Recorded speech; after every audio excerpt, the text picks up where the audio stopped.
بسم الله الرحمن الرحیم. شروع کوم په نامه د خدای چې بخښونکی او مهربانه دی.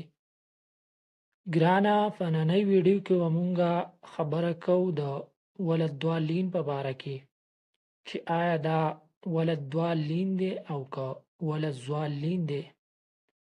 تاسو به اورئ د قاریانو صاحبانو نه چې څوک ولد دوالین وی او څوک ولد زوالین وی. نو د دې وجې نه خلک چې کم دی هغه د کنفیوژن ښکار دی چې آیا یو قاري صاحب ولد زوالین وی بل قاري صاحب ولد دوالین وی. نو کم یو ټیک دی او کم یو غلط دی. په سکول کې ماشومانو ته یو شان وښایي، په مدرسه کې بل شان وښایي.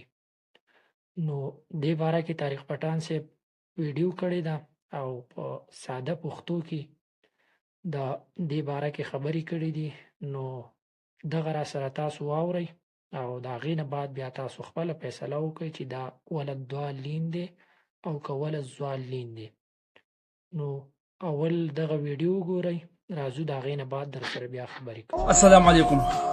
د ولد دوالین او د ولد زوالین مسله، ځینې خلک دا زوات پروناونس کوي، ځینې خلک دا دوات پروناونس کوي. ستونزه دا مسله دی چې په یو جومات کې قاریان صاحبان مولیان صاحبان ماشومانو ته یو شان وښیي، نو په بل جومات کې ورته بل شان وښیي، نو هغوی کنفیوز شي چې اوس څه ووایو، دا زوات ووایو که دوات ووایو. په سکول کې ورته یو شانته کې وښیي، په جومات کې ورته بل شانته کې وښیي، نو هغه کنفیوز شي چې یاره اوس دا مونږ زوات پروناونس وکړو که دوات پروناونس وکړو. نن درته زه دا مسله ډېر په اسانه باندې حل کوم، خو دا مسله حل کول لازمي دي چې څومره مولیان صاحبان دي، څومره قاریان صاحبان دي، څومره استادان دي، هغې لږ غونته کې په غور باندې واورئ چې دا کنفیوژن ختم شي. داسې نه چې دا ماشومان دغه شانته کې کنفیوز دي چې مونږ اوس کم طرف ته لاړ شو کم ووایو. خبره چې کله مونږ په ریزنینګ باندې وکړو، د لاجیک په ترو باندې وکړو، نو خبره کرسټل کلیر کېږي، واضحه کېږي. دلته کې اصل کې مسله ده د لینګویسټکس، د ژبې مسله ده. یو اردو ژبه ده او یو عربي ژبه ده.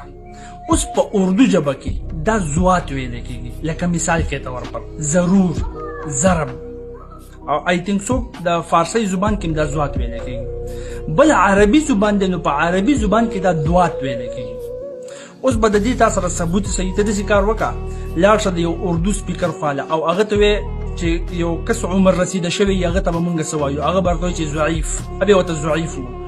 بیا لاړ شه یو عربي خواله چې د هغه ژبه عربي ده، د هغه مورنۍ ژبه عربي ده، هغه ته ووایه چې یو عمر رسیده کس ته به مونږ څه وایو، نو هغه به تا ته ضعیف ووایي.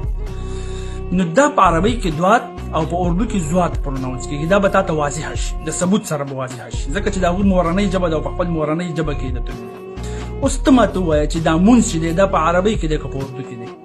په عربۍ کې دی.